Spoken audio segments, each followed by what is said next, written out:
ये कहानी है बुद्धा के जीवन पर, कैसे अपना राजपाट छोड़कर एक सन्यासी बन गया। कई सालों पहले की बात है। कपिलवस्तु नामक एक राज्य हुआ करता था। उसमें कृपाशील राजा शुद्धोधन बसते थे। उनकी रानी माया ने सपने में देखा कि एक सफेद हाथी उनके गर्भ में प्रवेश कर रहा है और उन्हें पता चला कि वह गर्भवती हैं।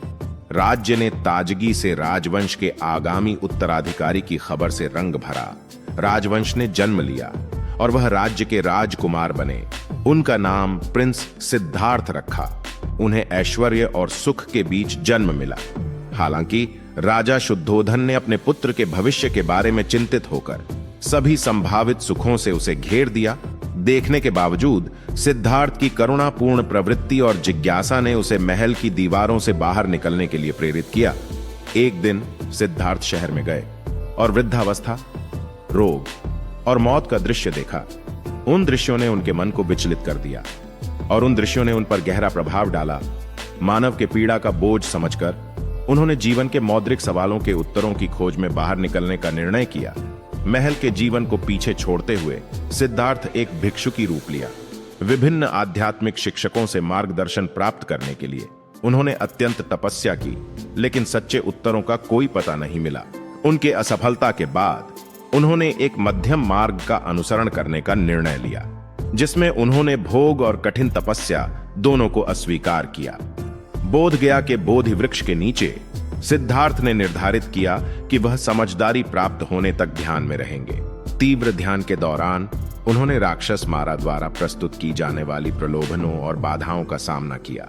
सुबह होते ही सिद्धार्थ ने बोधि प्राप्त किया और बुद्ध बन गए, अर्थात जागरूक होने वाले। बुद्ध ने अपने जीवन के आखिरी दिनों तक भारतीय उपमहाद्वीप में घूमते हुए 4 आर्य सत्य और अष्टांगिक मार्ग की शिक्षा दी।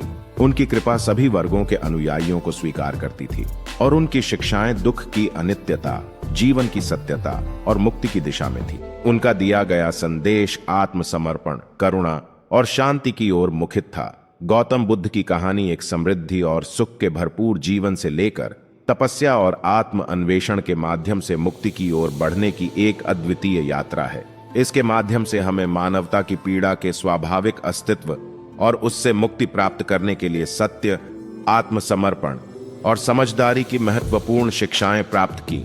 नागार्जुन के वन में बुद्ध ने अनेक उपदेश दिए और अपने शिष्यों को धार्मिक तथा नैतिक मौद्रिकों से संबोधित किया। उनकी एक प्रमुख शिक्षा अहिंसा थी, जिसका मतलब था कि हिंसा से बचना हमारे मन, वचन और कर्मों के साथ ही बनाए रखना चाहिए। बुद्ध ने अपने शिष्यों को शिक्षा दी कि सत्य, आत्मनियंत्रण और संयम रखने से ही आत्मा का मोक्ष संभव है। उन्होंने बताया कि मोह, क्रोध और लोभ जैसे अवगुणों से बचकर ही मनुष्य सच्चे धार्मिकता की प्राप्ति कर सकता है। बुद्ध का आदर्श जीवन और शिक्षाएं आज भी मानव समाज में प्रेरणा स्रोत हैं। उनकी शिक्षाओं ने मानवता को समझदारी, सामंजस्य और सहानुभूति की ओर मोड़ने में मदद की है। उनकी कहानी ने एक नया प्रकार का बोध और समझ से सजीव किया है, जिससे लोग अपने जीवन में सत्य, सद्गुण और मानवता के मूल्यों का पालन कर सकते हैं। बुद्ध की शिक्षाओं ने समाज को धार्मिक सहजता और अनुष्ठान की दिशा में प्रेरित किया। उन्होंने सार्वभौमिक करुणा की भावना को बोधिसत्व के रूप में प्रकट किया, जो सभी जीवों के कल्याण के लिए समर्पित थे। बुद्ध के शिष्यों ने उनकी शिक्षाओं को समझकर अपने जीवन में परिवर्तन किया और उनके उपदेशों को विश्व भर में फैलाया। उनकी अनुयायियों ने ध्यान, सील और प्रज्ञा के माध्यम से आत्मा के मोक्ष की प्राप्ति के लिए प्रतिबद्ध हो गए। बुद्ध का संदेश विश्व भर में एक नए धार्मिक सांस्कृतिक आदर्श के रूप में बना रहा है, जो समझदारी, धैर्य और प्रेम की महत्वपूर्णता को बताता है।